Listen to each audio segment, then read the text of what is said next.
Next question, question number third, मतलब we are starting with next set which is previously asked NEET questions, NEET and JEE questions. A wire of resistance R is elongated n fold. n fold मतलब n times उसका length करना. पहले अगर length L1 था तो अभी आएगा n times of L1. To make a new uniform wire, the resistance of new wire is. ये क्वेश्चन और इससे रिलेटेड बहुत सारे क्वेश्चंस आए हैं, तो we will make a shortcut formula. तो शॉर्टकट फॉर्मूला यही क्वेश्चन है which will make shortcut formula.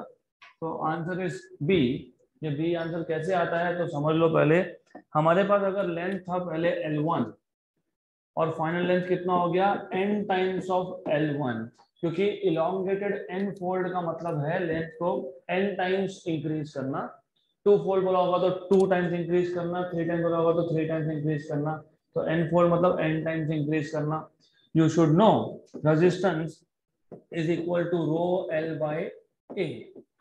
अब प्रॉब्लम क्या है, रो ये तो प्रॉपर्टी ऑफ मटेरियल होता है, मतलब रो तो कांस्टेंट है.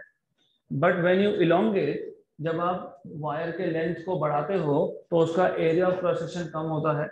फॉर एग्जांपल मेरे पास अगर एक वायर है, इमेजिन हमारे पास एक वायर है, इसके लेंथ को बढ़ाना, इसके लेंथ को बढ़ाने का मतलब होता है you are decreasing its area.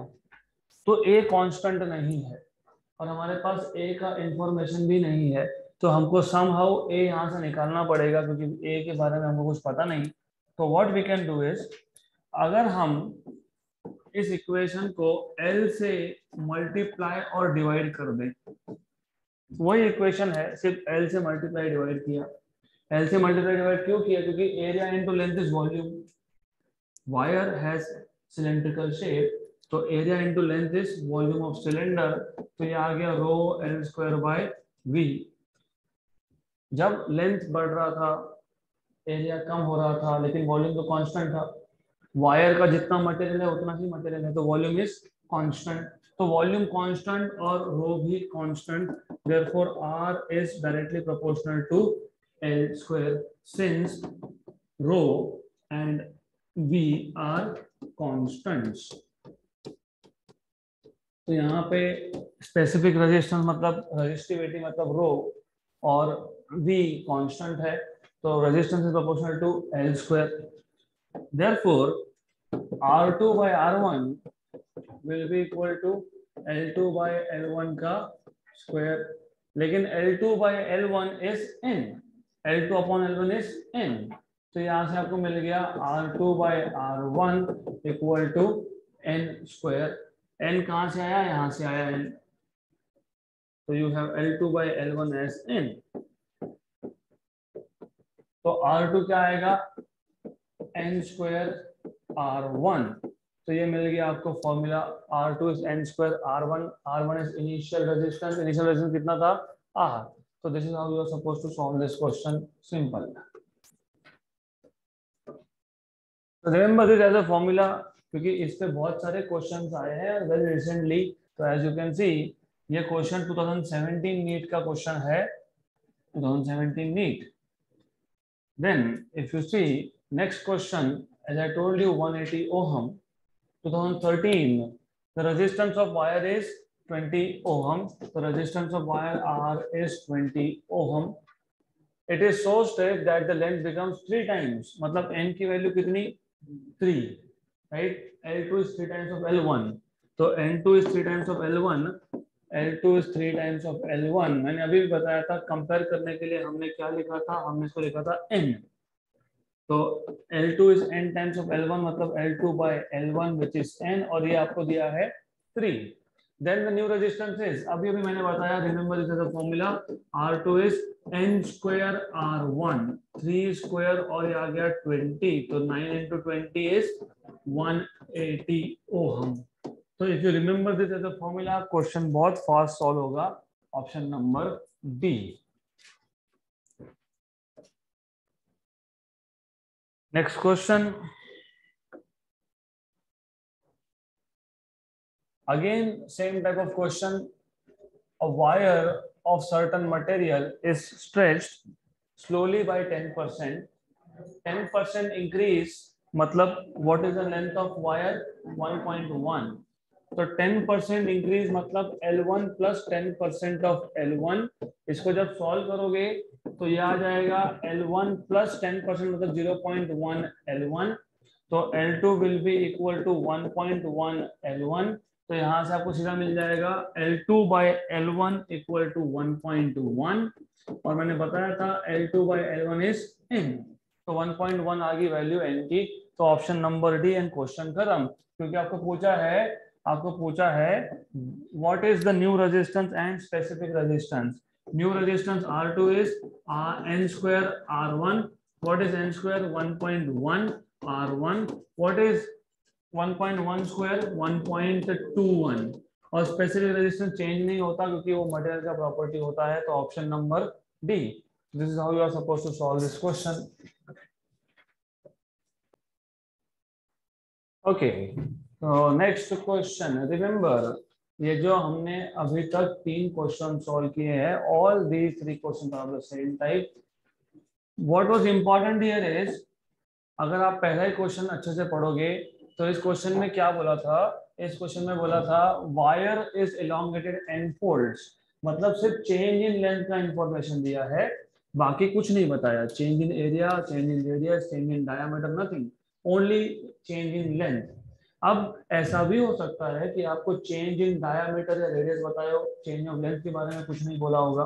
तो लुक एट द प्रोसेस, जब आपको चेंज इन लेंथ बताया है तो आपने क्या किया था, R equal to rho L by a multiply divide by L, volume adjust कर लिया, वॉल्यूम इज कांस्टेंट, तो R resistance is proportional to length square. Why? Because you have information about length.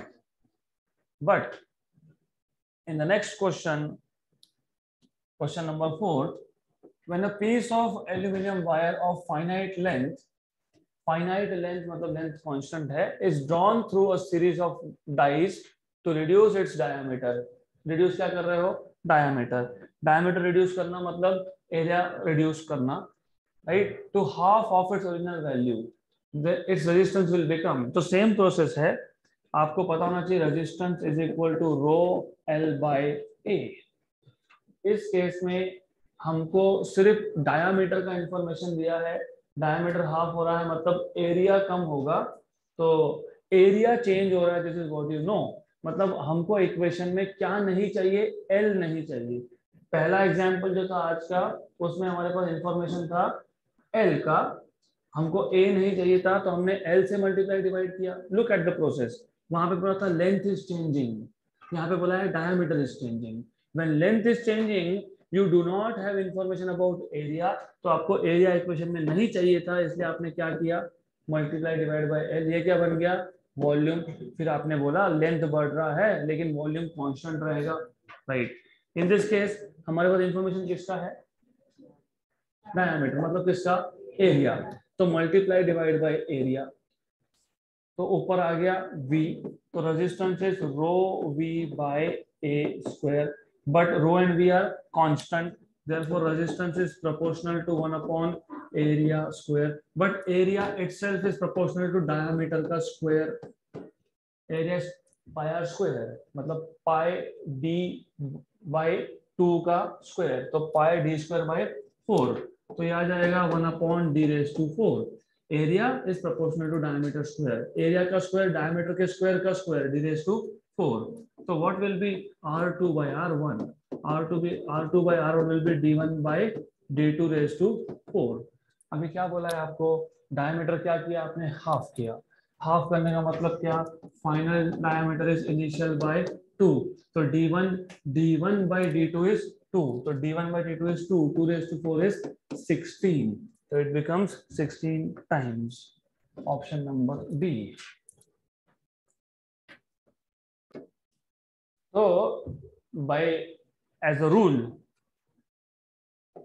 हमारे पास एक फॉर्मूला है, this is what you know, जब बोला होगा लेंथ इज चेंजिंग तो एरिया बाय डिफॉल्ट चेंज हो रहा है, लेकिन हमको बोला था लेंथ हो गया n fold, n times, 3 times, 4 times, 1.1 times.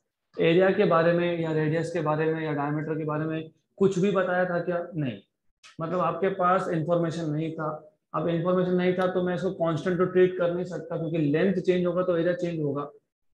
तो हमारे पास इंफॉर्मेशन नहीं था, मतलब इक्वेशन से हटाना है। इक्वेशन से हटाना है तो मल्टीप्लाई डिवाइड बाय एल। इससे क्या हुआ, नीचे वॉल्यूम आ गया। लेकिन हमको तो पता है ना कि वॉल्यूम तो कांस्टेंट ही रहने वाला है। मेरे पास अगर एक वायर है, उसको मैं स्ट्रेच करूं या कंप्रेस करूं, वॉल्यूम तो चेंज नहीं होता, वॉल्यूम ऑलवेज रिमेन्स सेम। तो आपने वॉल्यूम यहाँ पे लाके इसको कांस्टेंट बोल के क्या इक्वेशन लाया, R is proportional to L square. Now the same equation अब आपको बोला है आप डायामीटर हाफ कर रहे हो। डायामीटर हाफ करना मतलब एरिया चेंज होगा। मतलब इन शॉर्ट एरिया का इंफॉर्मेशन है, लेंथ के बारे में इंफॉर्मेशन है क्या, नहीं। एरिया चेंज करना मतलब लेंथ तो चेंज होगा ही, एज आई टोल्ड यू। जब एक वायर लेते हो, when you take a wire, right, अब ये ओरिजिनल वायर था, डायामीटर को मैं हाफ कर रहा हूं तो लेंथ बढ़ेगा, तब जाके डायमीटर हाफ होगा। लेकिन लेंथ कितना बड़ा पता है क्या, नहीं। मतलब लेंथ का इंफॉर्मेशन है क्या, नहीं। जब इंफॉर्मेशन नहीं है तो सॉल्व कैसे करोगे, सॉल्व कर नहीं सकते ना, तो फिर क्या करेंगे, if you cannot solve you multiply divide by A in this case. तो इस केस में क्या होगा, v ऊपर आ जाएगा, v is constant, rho is constant, तो r is proportional to 1 by a square. तो जो जिसकी इंफॉर्मेशन नहीं उसको हटाना है इक्वेशन से, in short, right. Next question, when a wire of uniform cross section A, length L and resistance R is bent into a complete circle, resistance between any two diametrically opposite points will become। अब ऐसे type of questions बहुत जगह पे आएंगे। Solution is simple, लेकिन you need to be little careful. बहुत बड़ा solution दिया है which is not really required. हमारे पास एक वायर है जिसका लेंथ L है, राइट। इसका टोटल रेजिस्टेंस R है, इसको एक सर्कल बना दिया, इस बेंट इनटू सर्कल, सर्कल बना दिया, राइट। देन यू नो, अगर मैं इस सर्कल का रेडियस लेता हूं R, if I take radius to be R, तो पहले क्या था ये L, अभी L क्या बन गया 2 पाई R। तो what is length, length is 2 pi R। आपको बोला है इसका टोटल रेजिस्टेंस कितना था R, total resistance is R. They're asking you what is the equivalent resistance between two diametrically opposite points। तो मैं अगर एक पॉइंट यहां लेता हूं A और मैं अगर एक पॉइंट यहां लेता हूं B, तो डायमेट्रिकली अपोजिट पॉइंट्स में रेजिस्टेंस कितना होगा। तो टू अंडरस्टैंड, सबसे पहले diameter diameter of any circle, ये सर्कल को दो पार्ट्स में डिवाइड करता है, इक्वल पार्ट्स में डिवाइड करता है। मतलब ऊपर का एक पार्ट और नीचे का एक पार्ट। कनेक्शन कहां से निकालोगे, कनेक्शन यहां से निकालोगे, ए से और बी से। मतलब ऊपर का जो पार्ट है, ऊपर का जो पार्ट है, वायर का पार्ट है, इसका रेजिस्टेंस कितना है R1, इसका रेजिस्टेंस R2। टोटल रेजिस्टेंस कितना था R। हमने वायर को दो इक्वल पार्ट में डिवाइड कर दिया, yes. Do you remember resistance का formula, R is proportional to length. दो इक्वल पार्ट में डिवाइड करना मतलब लेंथ कितना होना, हाफ होना। तो ऊपर के पार्ट का रेजिस्टेंस कितना होगा R/2, नीचे कितना होगा R/2। लॉजिकली स्पीकिंग, मेरे पास एक वायर था, इसको सर्कल बना दिया, डायमेट्रिकली अपोजिट पॉइंट देख रहे हैं, मतलब लेंथ दो पार्ट में डिवाइड हो गया इक्वल पार्ट्स में। ऊपर का हेमी हेमी मतलब हाफ सर्कल, ऊपर का हाफ सर्कल, नीचे का half circle. Total resistance circle का कितना था R, तो ऊपर के पार्ट का कितना है R/2, नीचे कितना है R/2। कनेक्शन कहां से निकालोगे, A और B से। मतलब ऊपर का रेजिस्टेंस और नीचे का रेजिस्टेंस किस में गया, पैरेलल में। ये पैरेलल कॉम्बिनेशन होता है। Do you remember parallel combination. Parallel combination में दोनों रेजिस्टेंस के दोनों पॉइंट्स दे आर कॉमन। तो यहाँ पे भी तो वही है, ऊपर रेजिस्टेंस R1, नीचे रेजिस्टेंस R2, दोनों पॉइंट्स, एक ये पॉइंट और एक ये पॉइंट, दे आर कॉमन। मतलब ऊपर का जो R1 है और नीचे का जो R2 है, both of them are connected between A and B। तो ये R1, ये R2, they are in parallel. And you know, if two same resistances are in parallel,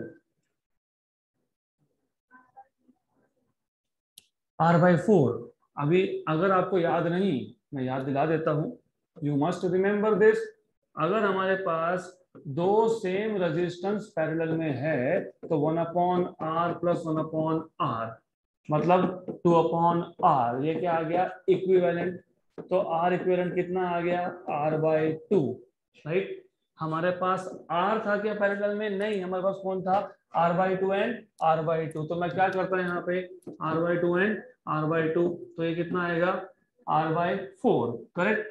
अगर ये भी तुम्हें कंफ्यूजन क्रिएट करता है तो straight away r equivalent equal to r1 into r2 upon r1 plus r2, ये तो पता होना चाहिए। पैरेलल कॉम्बिनेशन का फॉर्मूला है r/2 r/2 r/2 plus r/2। तो ये r/2 इंटू r/2, ये r, एक आर कैंसल, r/4, तो r/4 option number A.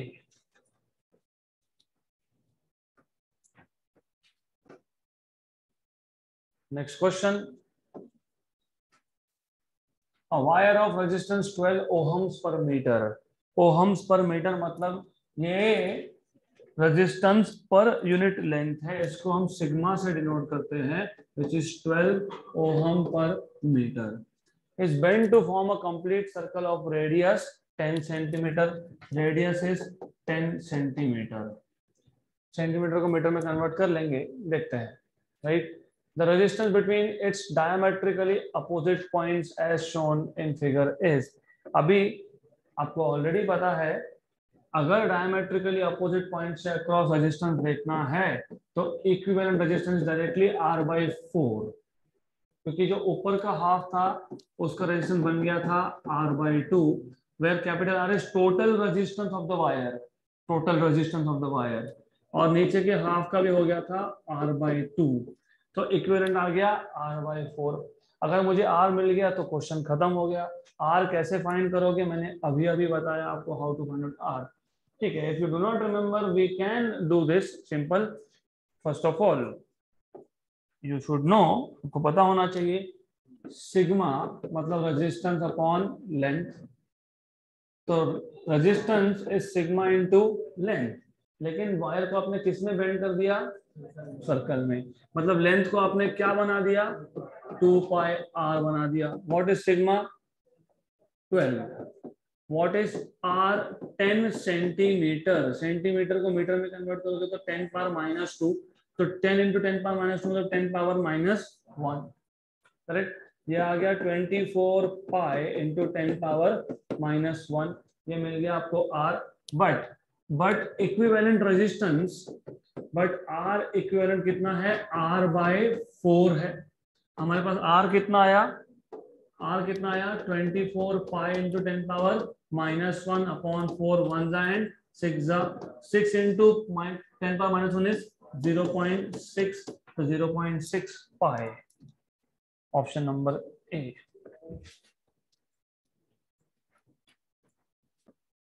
Next question, a 12 centimeter wire is given a shape of right angle triangle ABC। हमारे पास एक right angle triangle है ABC, तो एक वायर था उसको राइट एंगल ट्राइंगल बना दिया, having sides 3 centimeter, 4 centimeter and 5 centimeter as shown in figure। The resistance between two ends AB, BC, CA of the respective sides are measured one by one। This is important, this is really important। ये word, ये 1 by 1 नहीं पढ़ा तो answer आपका गलत आएगा, right. 1 by 1 by a multimeter, the resistances will be in the ratio। Problem क्या है, if you do not read this question properly you will end up finding out something else। ये right angle triangle है। अब 1 by 1 का मतलब क्या, पहले हमने ए बी साइड के अक्रॉस ए और बी यहां पे रेजिस्टेंस मेजर कर लिया। तो जब ए और बी के अक्रॉस आप रेजिस्टेंस मेजर कर रहे थे तो AC पार्ट और BC part were in series. फिर AC और BC का सीरीज कॉम्बिनेशन वो AB के साथ था पैरेलल में। तो एक एक करके 1 by 1 ये आ गया आपके पास नंबर 1, नंबर 2 एंड नंबर 3। तो तीनों अच्छे से समझ लो। Good question. When you were measuring resistance between A B, तो ए बी का रेजिस्टेंस, AC का रेजिस्टेंस और BC का रेजिस्टेंस, ये जो AC और BC है they are in series and then this series is in parallel with AB, right. तो ये याद रखना। देन सिमिलरली जब आप BC के अक्रॉस मेजर करोगे, जब आप BC के अक्रॉस मेजर करोगे तब AB और AC they will be in series and this series combination will be in parallel with BC। Then when you measure across AC, तो AB और BC ये दोनों होंगे सीरीज में and they will be in parallel with AC।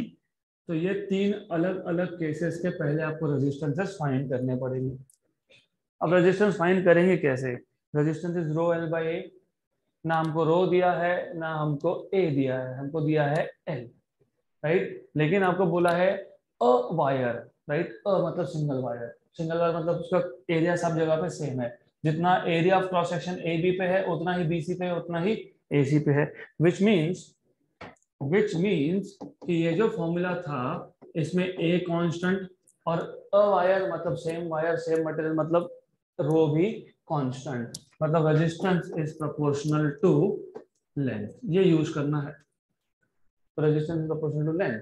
अब जब पहला case solve करोगे तो in this case resistance of which part AC and BC they are in series. तो resistance of AC and resistance of BC in series है। इसको मैं बोल देता हूं, इसको नाम दे देते हैं, सीरीज कॉम्बिनेशन को बोल देते हैं लेट अस से R1। इसको R1 बोल दो, राइट। देन ये जो R1 बन गया, ये R1 RAB के साथ क्या है? पैरेलल में, राइट। R1 बोलो RS बोलो आपके ऊपर, doesn't matter really, it is series combination, तो series combination. Now this RS is in parallel, तो RS एंड कौन सा RAB, RAB ये आ गया पैरेलल में, इन पैरेलल। तो इसका जो इक्विवेलेंट होगा REQ, R इक्विवेलेंट कहां पे? AB में। तो इक्विवेलेंट रेजिस्टेंस कितना होगा? 1 अपॉन RS।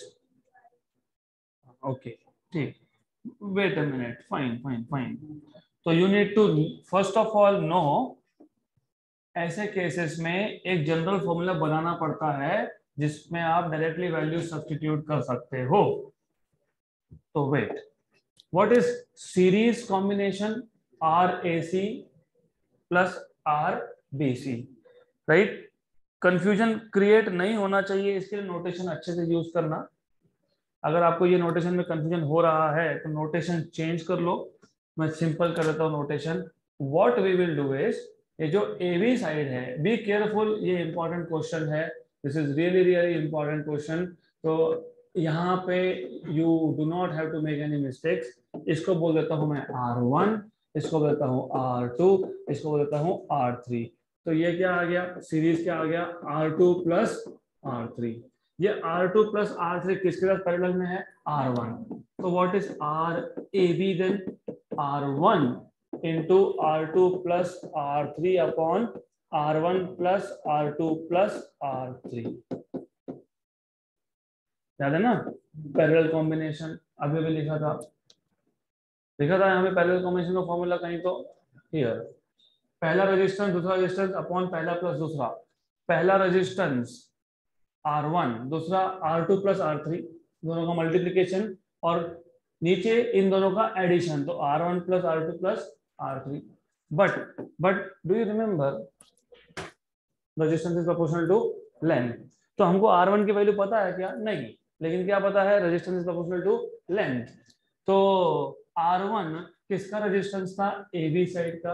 AB साइड का लेंथ कितना है 3, 4 + 5 9 अपॉन 3 + 4 + 5 तो 12 ही आएगा ना total length of the wire, it is 12। तो वहां पे टाइम बचेगा, do not waste your time. How much is this 27/12। ठीक है, but I am not doing this because I already see 27 here. You already see 27 here. इधर bye 12 आएगा, इधर bye 12 आएगा, इधर बाय 12 आएगा करके देखो, ऐसा ही आएगा। तो you will see in the second case इसको R1 बोला है रिमेंबर, इसको R2 बोला है रिमेंबर, इसको R3 बोला है रिमेंबर। अब ये दोनों आ गए सीरीज में, तो ये क्या आएगा R1 + R2। तो resistance between BC is R3 multiplied by R1 + R2 upon R1 + R2 + R3। What is R3? 4, क्योंकि ये क्या था 4 था, ये 4 है ना, ये 3 है और ये 5 है, तो ये आ जाएगा 4, दिस इज 3 + 5 8 अपॉन 12। इसका तो सोचना ही नहीं। What is 8 for the 32/12। I told you, look 32/12, क्योंकि हमको रेशियो पूछा है 32/12 and this is again R1 R3 R2। यहाँ पे ये दोनों आ गए सीरीज में, तो ये कितना है R1 + R3। तो resistance across AC R2 into R1 + R3 upon R1 + R2 + R3। What is R2? 5. What is R1? 3 + 4. What is 3 + 4? 7. What is 7 × 5 are 35। तो 35/12 आपको रेशो पूछा, ले लो ratio. RAB is to RBC is to RAC 27 is to 32 is to 35, क्योंकि 12 12 12 तीनों में है तो cancel हो जाएगा रेशो में। Option number B.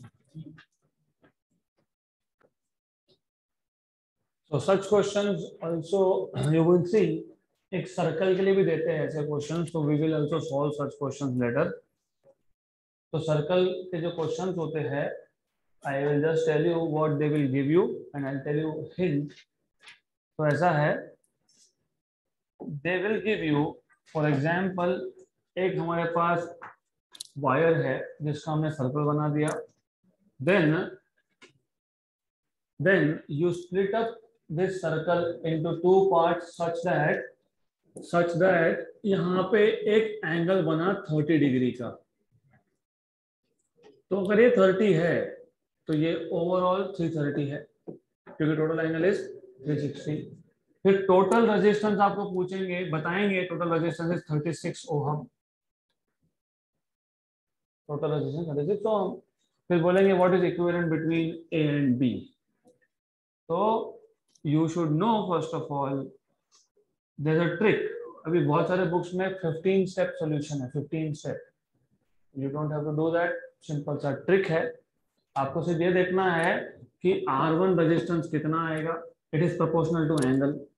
R2 कितना आएगा, प्रोपोर्शनल टू एंगल। और ये पार्ट ACB और ADB part they are in parallel. तो पैरेलल कॉम्बिनेशन पता है आपको, R1 × R2 upon R1 + R2। और R1 + R2 तो टोटल रेजिस्टेंस ही आएगा ना, वो तो 36 ही आएगा, राइट। तो आपका टास्क क्या है, R1 फाइंड करो, R2 फाइंड करो, R1 × R2 upon R1 + R2। तो can you tell me what is R1? What is R1? Total resistance कितना था 36, उसमें से R1 पार्ट कितना आएगा और R2 कितना आएगा। R/4 तब होता है जब डायमेट्रिकली अपोजिट पॉइंट हो, तो equivalent is directly R/4। I am asking you, ये आपके पास टोटल रेजिस्टेंस था R, उसमें से एक पार्ट ने एंगल 30 डिग्री सबटेंड किया,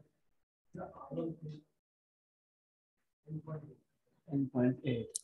let me make things little simpler for you, थोड़ा सिंपल कर देता हूँ। इस 30 डिग्री को मैं 90 डिग्री कर देता हूँ, अब तो बताना पड़ेगा।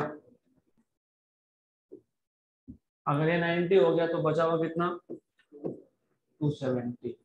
90 डिग्री का मतलब क्या कि सामने वाला पार्ट 1/4 है टोटल का।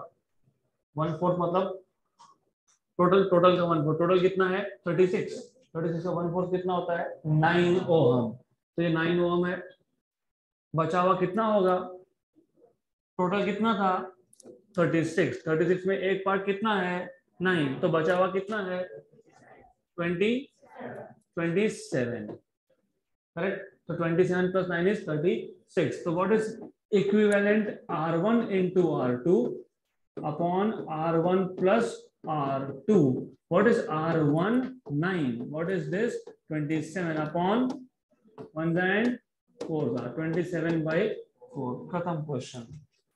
तो मैंने हिंट दे दिया, चेक जो एंगल बन रहा है, एंगल विल डिसाइड, क्योंकि 90 डिग्री एंगल था तो सर्कल के 4 इक्वल पार्ट्स हो गए, 4 इक्वल पार्ट्स हो गए। अगर 30 डिग्री एंगल होता, 30 degree, what is 360/30?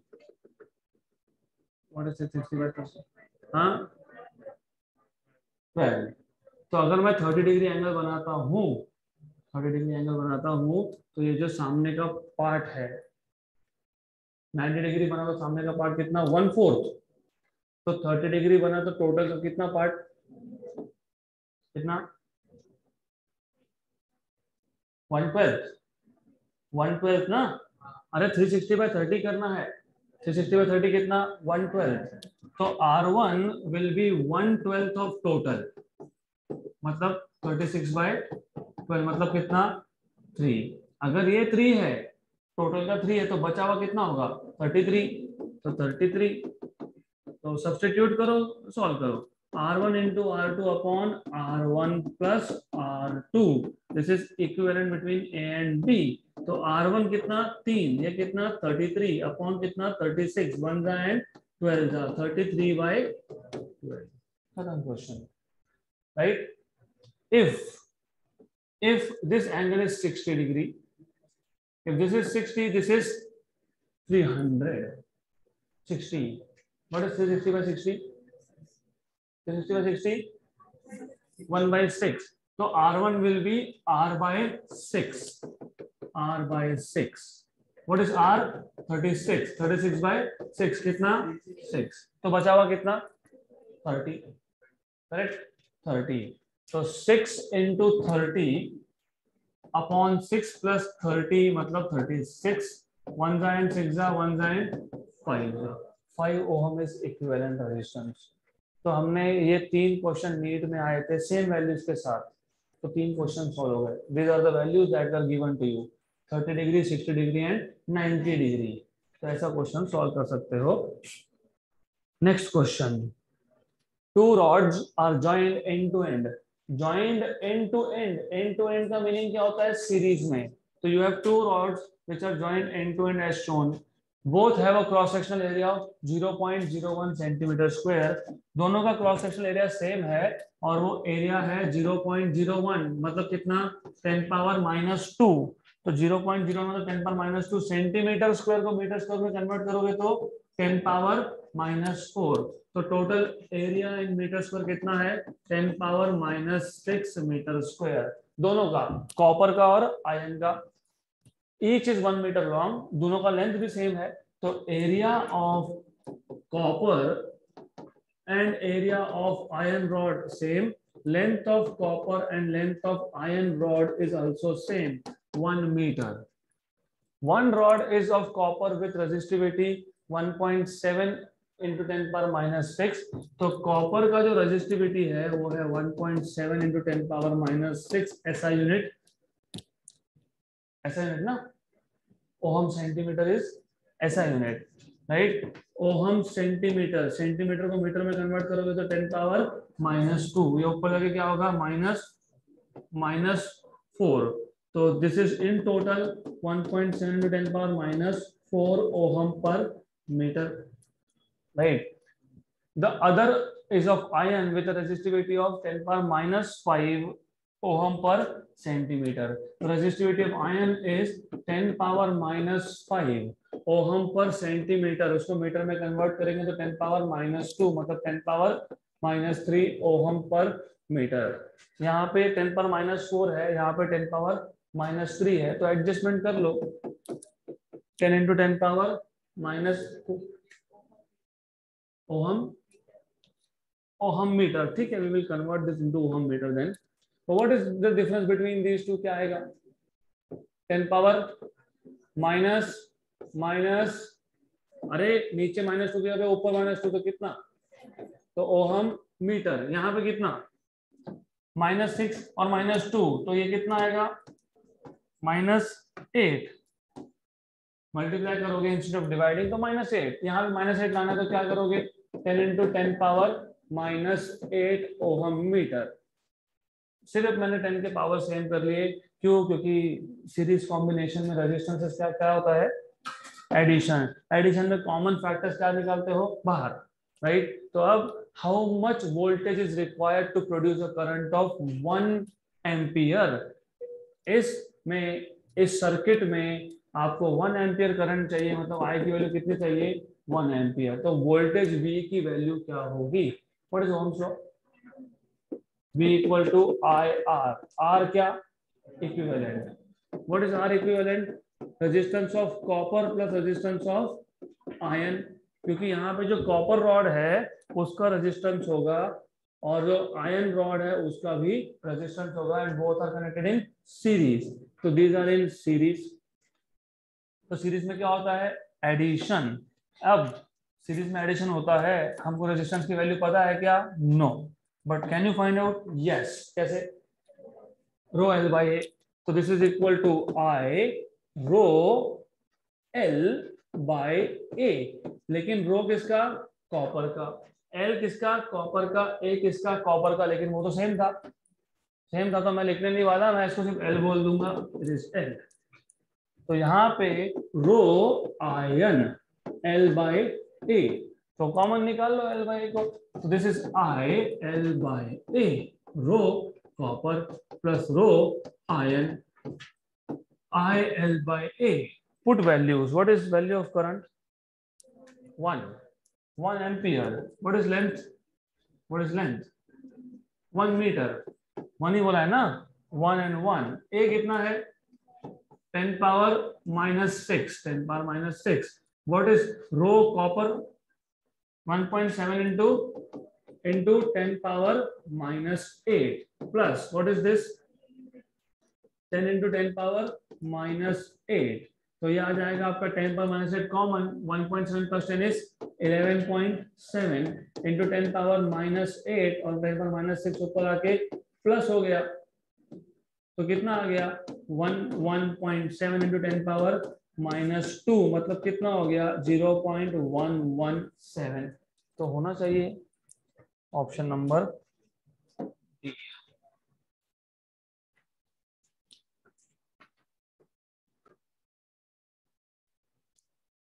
Okay, so remember connecting two rods end to end मतलब सीरीज कॉम्बिनेशन। अगर इसी को पैरेलल में लगाते, वन अबव अनदर और वन बिलो अनदर, तो दे विल बिकम पैरेलल। और पैरेलल में क्या लिखते? RCU into RFE upon RCU plus RFE। उस केस में आपको इंडिविजुअल रेजिस्टेंसेस पहले से कैलकुलेट करके रखना पड़ता, नहीं तो फॉर्मूला कॉम्प्लिकेटेड हो जाएगा। तो पहले RCU फाइंड कर लो, RFE फाइंड कर लो, then substitute. Next question. In the circuit shown in figure, the current drawn from the battery is 4 ampere. तो ऐसे सर्किट में current drawn is 4 ampere. If 10 ohm, कहाँ है 10 ohm? बीच में। If replaced by 20 ohm resistor, then the current drawn will again be joke 4 ampere. Option में या तो 4 ampere देना चाहिए या बोलना चाहिए what is the change in current drawn. अगर चेंज इन करंट बोलेंगे तो 0 आएगा। क्यों? क्योंकि look, R1 is 1, R2 is 3. What is R1 by R2? 1 by 3. R3 is 7, R4 is 21. What is R3 by R4? तो नेटवर्क बैलेंस है। Balance network में यहाँ पे रेजिस्टेंस 10 हो 20 हो नहीं हो कोई फर्क नहीं पड़ता, because current do not go here, so the network will always remain balanced. If the network is balanced, there is no change in current. तो क्वेश्चन गलत है, क्वेश्चन में बोलना चाहिए था then the change in current drawn from the circuit will be, अगर change in current drawn from the circuit बोलेंगे तो आएगा 0, नहीं तो आएगा 4, right? तो I will change the question, then the change in current drawn from the circuit will be 0 ampere. पहले भी 4 बाद में भी 4, मतलब final minus initial is 0. Next question. Very good. 5 equal resistances. See 5 5, यहाँ पे भी 5, हम 5, 1 2 3 4 5, राइट? ये भी 5. रिमेंबर, अगर आपको करंट इलेक्ट्रिसिटी के क्वेश्चन सिंपल करने हैं, मोस्ट ऑफ द क्वेश्चन से ओरली सॉल्व होते हैं, but you will have to look at the circuit first of all carefully. 5 equal resistances, equal word important है, are connected as shown in figure. A battery of V volt is connected between A and B. The current flowing in AFC EB will be 1 upon 2R, I upon 2R, V upon 2R. Option number C. कैसे? I told you. Circuit को देखो, circuit को समझो. 5 और 5, ये जो A point है ना, इसको उठाना, साइड में करना, मतलब हम कर क्या रहे हैं? You need to look and you will understand कि ये घुमा फिरा के क्वेश्चन दिया है, क्वेश्चन स्ट्रेट फॉरवर्ड. तो हमारे पास एक तो पहले तो ट्राइंगल जैसा कुछ है, तो you have something like a triangle, ऐसा है, राइट? फिर इसमें यहाँ पे और रेजिस्टेंसेस है, and then you have been given a point, यहाँ पे ए और बी पॉइंट है. मैं पहले लिख देता हूँ ए बी सी, यहाँ था, आई एम नॉट रॉन्ग, ई, बाकी पॉइंट कौन से थे? डी एंड ये था बी पॉइंट, तो वो था एफ पॉइंट, ये है बी पॉइंट, यहाँ पे है एफ पॉइंट. डजंट मैटर, ऐसा है. अब हर जगह पे रेजिस्टेंस सेम है. रेजिस्टेंस कहाँ पे? एक यहाँ पे है, एक यहाँ पे है, एक यहाँ पे है. One is over here, other is over here.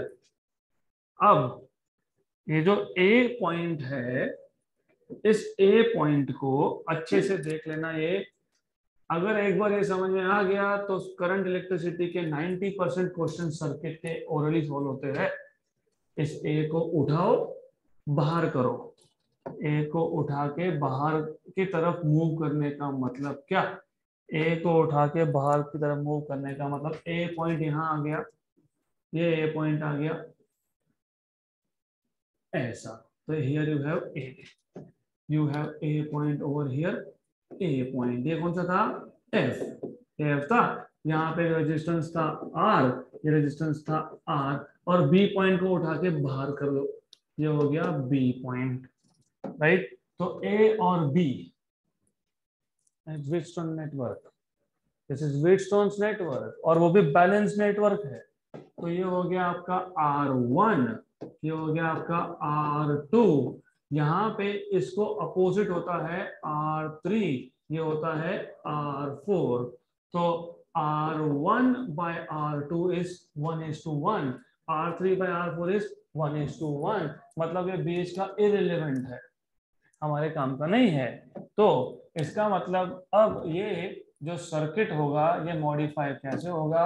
ये बेसिकली दिस सर्किट, इसका जो इक्विवेलेंट आपको देखना है, तो एज यू नो कि it is as good as not here, क्योंकि बैलेंस नेटवर्क में जो मिडिल ब्रांच होता है वो कोई काम का नहीं होता है हमारे, वो काम का नहीं होता है. मतलब ये दोनों कहाँ गए?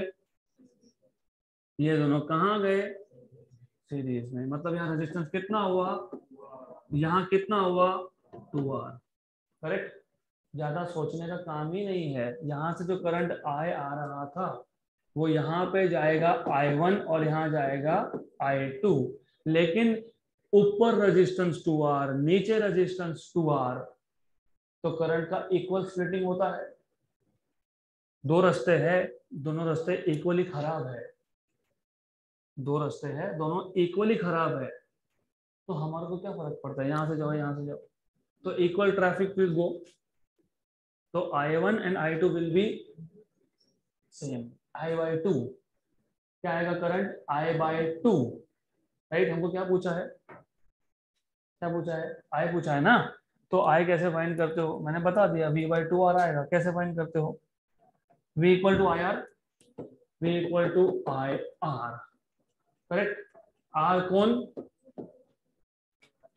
तो I कितना, V/R equivalent, what is R, ऊपर के ब्रांच में कितना R, 2R, तो क्या आएगा V/2R, क्योंकि आपको पूछा क्या है, टोटल करंट पूछा ही नहीं है, आपको पूछा है ऊपर की branch AFCEB,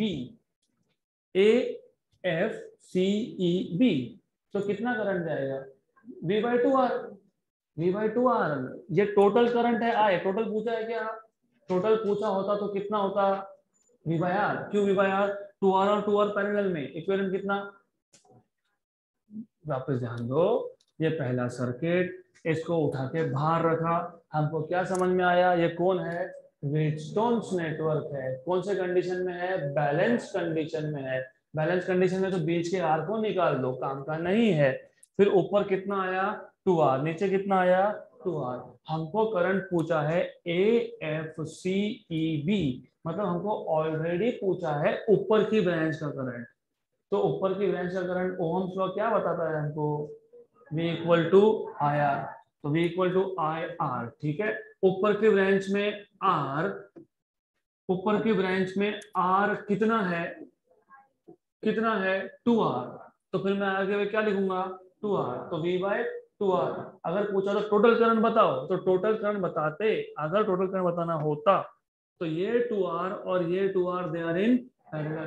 what is parallel combination, 1/2R plus 1/2R, 2/2R, 2 cancel, 1/R उसका उल्टा R, तो what is total current V/R। हमको टोटल करंट पूछा है क्या, नहीं, टोटल करंट पूछा होता तो ऑप्शन क्या आता B, हमको क्या पूछा है AFCEB, मतलब half of the total current, कितना है half of total current, V/2R, done.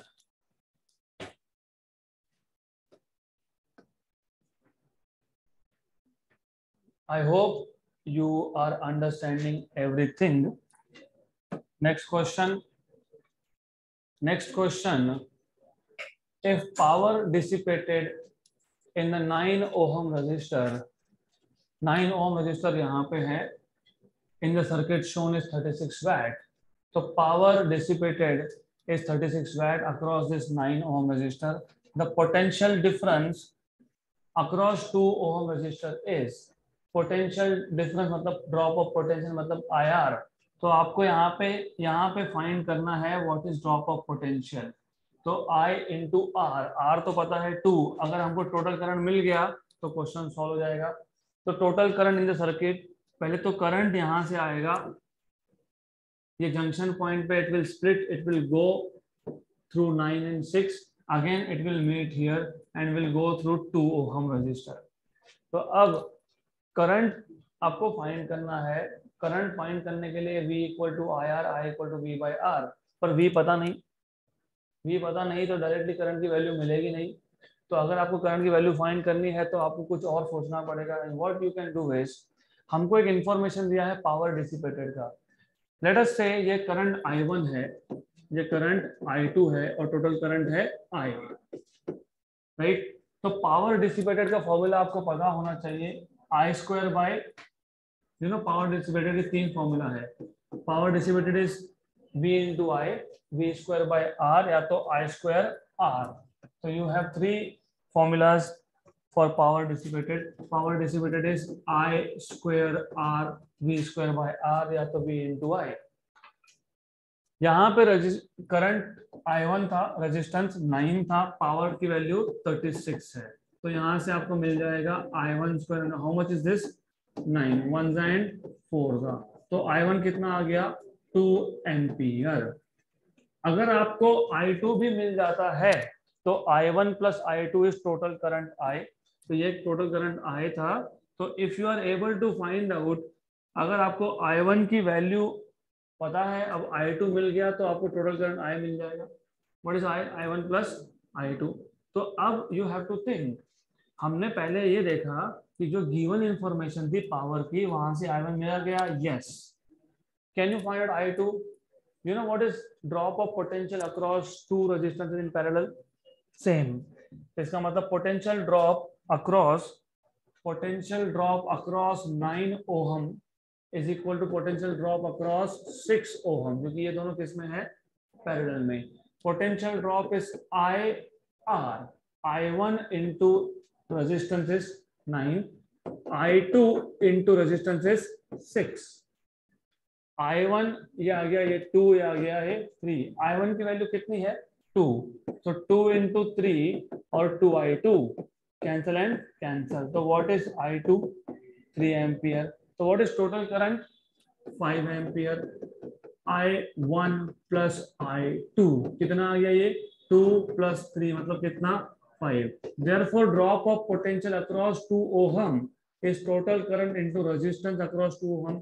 what is total current 5, what is resistance 2, तो कितना आ गया 10। तो कभी भी याद रखना, पोटेंशियल ड्रॉप फाइंड करना हो तो क्या करना है, IR। तो I पता नहीं था तो I फाइंड किया, R कितना था 2, I कितना आया 5, 5 into 2 is 10, option number.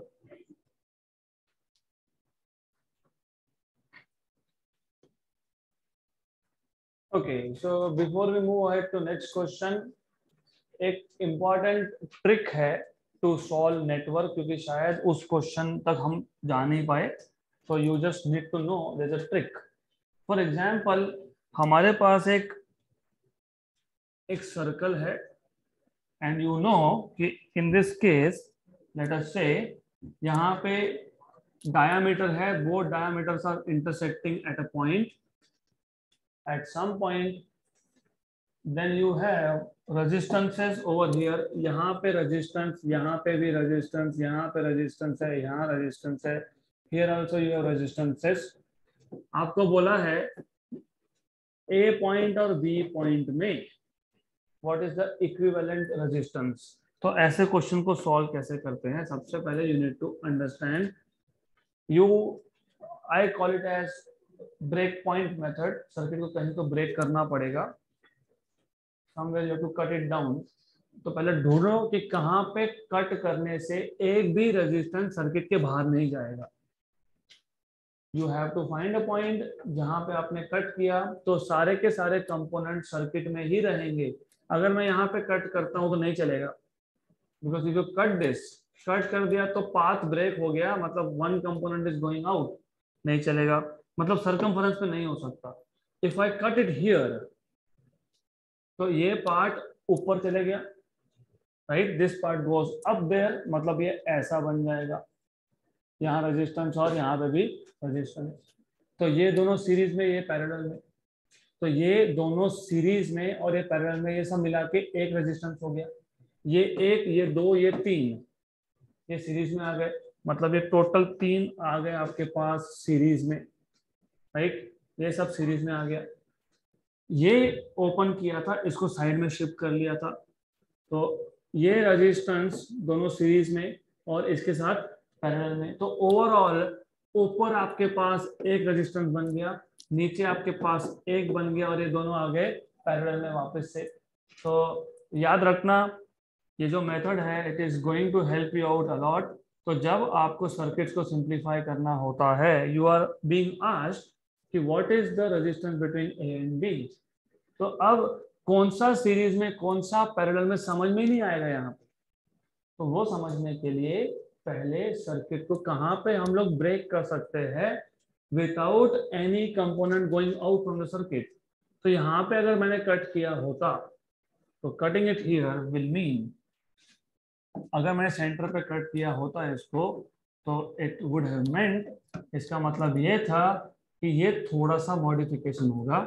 Modification कैसा होगा, यहाँ के जो दो रेजिस्टेंसेस थे वो अब आप यहाँ दिखाओगे, राइट, और यहाँ के दो resistance you will show over here. ये दोनों सीरीज में इन पैरेलल विद दिस, ये तीनों मिला के एक बन जाएगा। दो सीरीज और एक पैरेलल मिला के एक बनेगा, एक दो और ये तीन सीरीज में।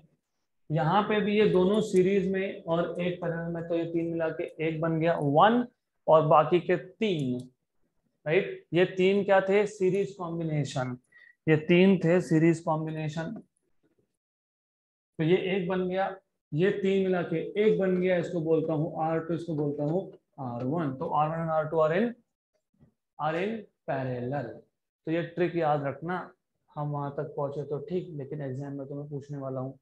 तो next question, a battery of EMF 10 volt and internal resistance. Look, internal resistance बोला है, दिखाया नहीं है।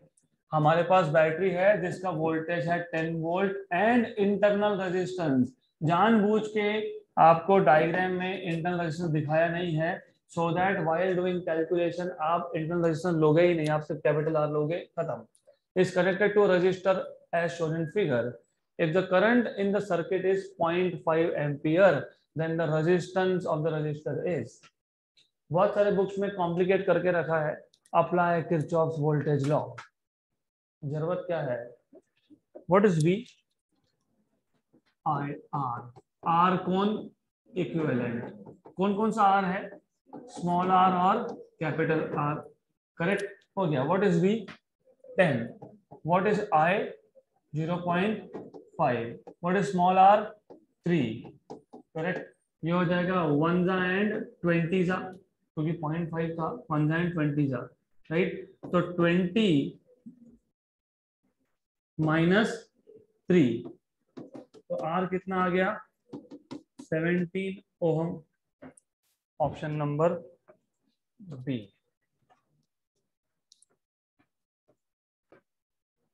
नेक्स्ट क्वेश्चन, अगेन जो अगला क्वेश्चन है उसको आप एक्सट्रीमली शॉर्टकट वे से सॉल्व कर सकते हो। अ रिंग, तो you have a ring of a wire having resistance RO12, मतलब टोटल रेजिस्टेंस बता दिया कितना है, 12 ohm. Total resistance of the ring total is 12 ohm. Find the points A and B as shown in figure at which current carrying conductor should be connected so that the resistance R of the sub circuit between these 2 points is equal to 8/3 ohm। मतलब आपको क्या पूछा है, आपको ये पूछा है कि A और B के अक्रॉस इक्विवेलेंट 8/3 होने के लिए, for equivalent to be 8/3, what should be the ratio of length? L1/L2 कितना होना चाहिए। हमारे पास क्या था, एक रिंग था, टोटल रेजिस्टेंस कितना है, 12 ओहम, करेक्ट। हमारे पास दो ऐसे पॉइंट है जिसके अक्रॉस 8/3 इक्विवेलेंट होने के लिए what should be ratio of L1/L2। तो एक काम करो, आपको पता है ऊपर के पार्ट के रेजिस्टेंस को हम बोल देंगे R1, नीचे के पार्ट के रेजिस्टेंस को बोल देंगे R2। आपको पता है R1 और R2 they are in parallel. तो you know what is equivalent, you know what is equivalent, R1 into R2 upon R1 plus R2। What is this? 8/3, not 12। This is 12। Total resistance is 12। अब आपको पता है R is proportional to length, right? So R is proportional to length, ये पता होना चाहिए। Then I'm just telling you a trick। तो L1 into L2, right? तो ये सॉल्व करोगे 1 and 4, 4 into 32, तो L1 into L2 कितना आ गया, 32। लेकिन as you know resistance is proportional to length, तो टोटल रेजिस्टेंस कितना है, कितना है, 12। तो टोटल रेजिस्टेंस 12 है, तो टोटल लेंथ कितना होगा, 12, क्योंकि R is proportional to L। तो L1 प्लस L2 कितना होगा, 12। तो एक इक्वेशन आपके पास L1 इंटू L2 32 है, दूसरा इक्वेशन आपके पास L1 प्लस L2 12 है। दो साइमल्टेनियस इक्वेशन है, दोनों को सॉल्व करो, you will get what is L1 and what is L2।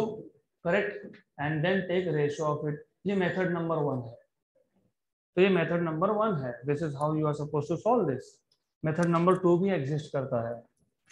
Method number 2 comes from basic understanding of parallel combination। तो पैरेलल कॉम्बिनेशन का अगर आपके पास अंडरस्टैंडिंग है तो समझ में आएगा what you are suppose to do this. तो इक्विवेलेंट 8/3 होना चाहिए of the sub circuit between these 2 points. You know equivalent is proportional to R1 into R2, क्योंकि R1 plus R2 तो कांस्टेंट ही है ना। If R1 and R2 are both is constant, ये constant है, right. तो question अगर पढ़ोगे, a ring is made up of wire having resistance 12, find the points A and B at which current carrying conductor should be connected so that the resistance R of the sub circuit between the points is equal to 8/3। What do you understand by this statement? क्या मतलब होता है 8/3 ओम होना?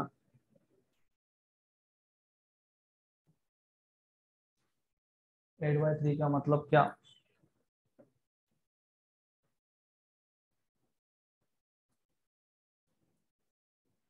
They are trying to tell you कि resistance should be maximum।